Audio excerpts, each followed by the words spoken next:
नमस्कार, मैं नीरज मिश्रा। आप देख रहे हैं बिहार न्यूज़ नेटवर्क। एक बार फिर हम पूर्णिया जिले के वैसी प्रखंड के आसजा मवैया पंचायत में आए हुए हैं। ऐसे तो यहाँ की मुखिया होती हैं सायरा खातून जी होती हैं, और ये जो जिन शख्स को आप हमारे टीवी स्क्रीन के सामने देख रहे हैं, ये यहाँ के मुखिया प्रतिनिधि हैं असजद रजा जी। आइए सीधे तौर पर मुखिया जी से बात करते हैं और जानते हैं इनके पंचायत में विकास के बारे में, किस प्रकार की समस्या का समाधान करना पड़ रहा है और सामना करना पड़ते हुए समस्याओं का सामना करने के बावजूद भी ये किस प्रकार से अपने पंचायत का कार्य कर रहे हैं और जो जो समस्याएं हैं, आइए सुनते हैं मुखिया जी की जुबानी। सबसे पहले मुखिया जी, आपका हमारे चैनल में बहुत बहुत स्वागत है।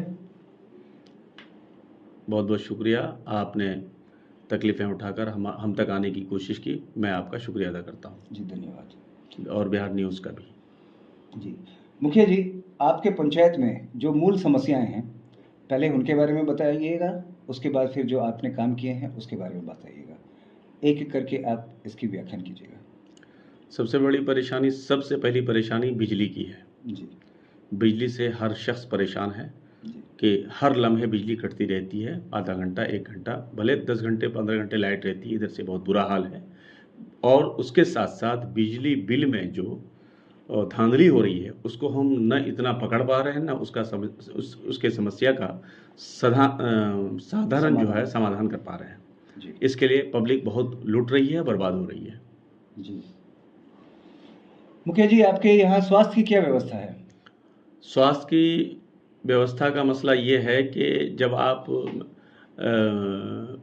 स्कूल जाएंगे जी। और जायज़ा लेंगे तो आपको खुद पता चल जाएगा कि बच्चों की एजुकेशन और उसकी व्यवस्था, उसकी तालीम और उसके खान पान का क्या हाल है। बदतर से बदतर हाल दिन ब दिन होता जा रहा है। यानी कि आपके यहाँ शिक्षा की बहुत तगड़ी समस्या है। बहुत ज़्यादा ख़राब समस्या है।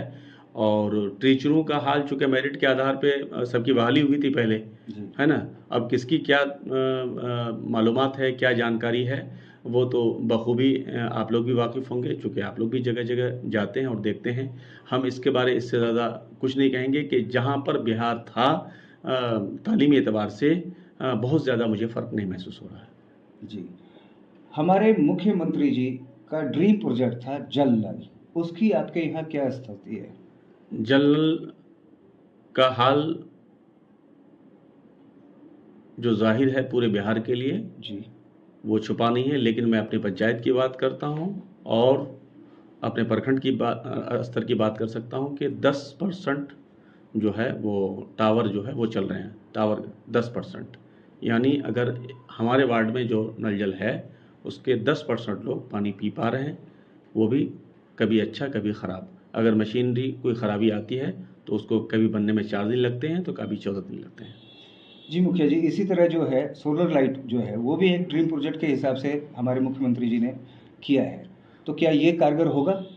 देखिए, जो हाल नल जल का है, आने वाले वक्त में वही हाल जो है वो स्ट्रीट लाइट का भी देखा जा रहा है।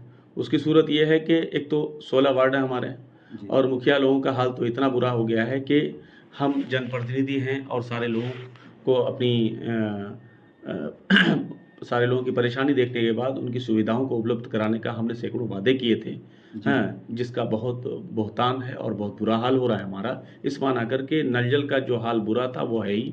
उसके साथ स्ट्रीट लाइट जब एजेंसी में गई, उसकी सूरत हाल ये है कि लगने के 4 दिन के बाद 2 वार्ड में स्ट्रीट लाइट 4-4 ख़राब हुई।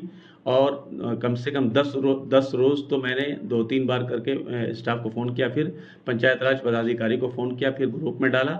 उसके बाद कल मुझे तकरीबन 1 महीने के बाद या 22 रोज़ से 1 महीने के बीच के बाद तब जाके मिस्त्री आया। वो भी ठीक हो पाया या नहीं मुझे नहीं मालूम। मुझे जब फ़ोन किया तो मैंने गुस्से से फ़ोन नहीं उठाया।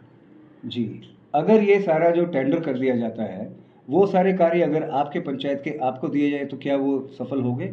हमेशा से देखा गया है कि देखिए, कोई भी काम जनप्रतिनिधि के सामने रह कर के अगर होता है तो ज़्यादा बेहतर हो सकता है। इसलिए कंपनी वो आएगी अपना कमीशन लेकर के और अपने मामलात को ख़राब करके चली जाएगी, इसलिए कि हमको मजबूर करती है गवर्नमेंट गलत काम करने पर। उसका कारण ये है कि हमें खुली छूट नहीं मिलती है, हमें खुला इख्तियार नहीं मिलता है। इस वजह कर जो है हम सही से काम नहीं कर पा रहे हैं। जैसे हमारा मानदेय भत्ता है, हमारी तनख्वाहें हैं, अब 2500 रुपया से क्या होने जाने वाला है। सुबह 6 बजे से लेकर रात 10 बजे तक पब्लिक के लिए खड़ा होना, उनके सुख दुख में खड़ा होना, उनकी परेशानी को देखभाल करना, कोई टाइम की पाबंदी नहीं है। जब आपको आवाज़ दे वो आपको जाना पड़ेगा, इसलिए क्या आपने वादा किया है उसके सुख दुख के साथी होने का। ऐसी सूरत हाल में हमारी इतनी महत्वपूर्ण ड्यूटी है, उसके लिए हमारी गवर्नमेंट ने हमारे लिए 2500 रुपये का इंतजाम किया है। उससे क्या हो सकता है, कैसे बाल बच्चे पलेंगे और कैसे घर चलेगा, ये तो सब लोगों पर जाहिर है। ये हम बहुत बड़ी परेशानी में मुब्तला हैं कि ना हमारे इख्तियारात मुझे दिए जा रहे हैं और ना मेरे लिए कोई मेरी फ्यूचर की परेशानियों का हल किया जा रहा है। जी मुखिया जी, आप हमारे चैनल के द्वारा माननीय मुख्यमंत्री जी से कुछ कहना चाहेंगे? बस मैं यही मुख्यमंत्री जी से कहूँगा कि आपके 20 साल गवर्नमेंट में 15 साल ठीक ठाक रहा, ये 5 साल से बहुत बुरा हाल है।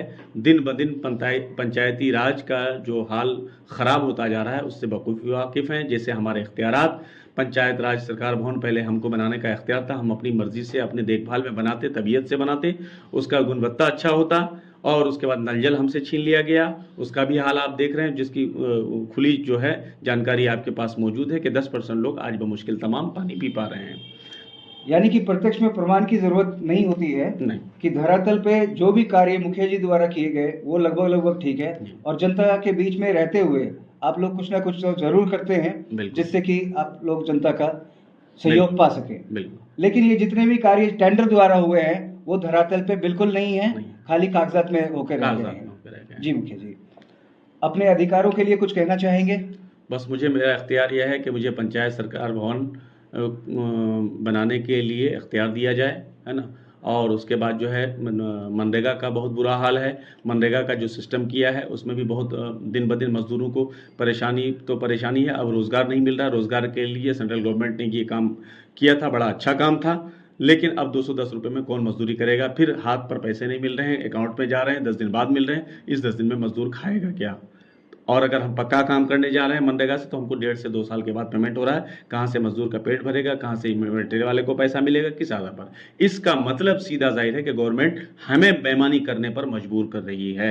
जी, ये थे मुखिया प्रतिनिधि असजद रजा जी। इनका कहने के हिसाब से जितना भी इनका काम है, इनके फंड्स हैं, इनको दिए जाए। पंचायत के तौर पे, पंचायत के प्रतिनिधि होने की वजह से ये सारे काम करेंगे, और जो काम इनके द्वारा होंगे वो तंदुरुस्त होंगे, दुरुस्त होंगे।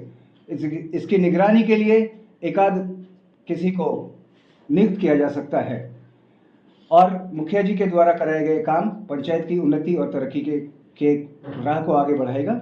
इसलिए सरकार से गुजारिश है मुखिया जी लोगों की कि उनके अधिकार उनको दिए जाएं, उनकी फंडिंग में कटौती ना किया जाए, और जो मुद्दा आता है टाइट एंड टाइट, ये दोहरी नीति जो भी कहना चाह रहे थे मुखिया जी, उसको ना करके सारा का सारा पंचायत का काम मुखिया जी लोगों से कराया जाए, ताकि जनता भी आराम रहे, क्योंकि ये भी जनता से द्वारा चुने गए प्रतिनिधि हैं। मैं नीरज मिश्रा, बिहार न्यूज़, कैमरामैन गौरव के साथ। धन्यवाद।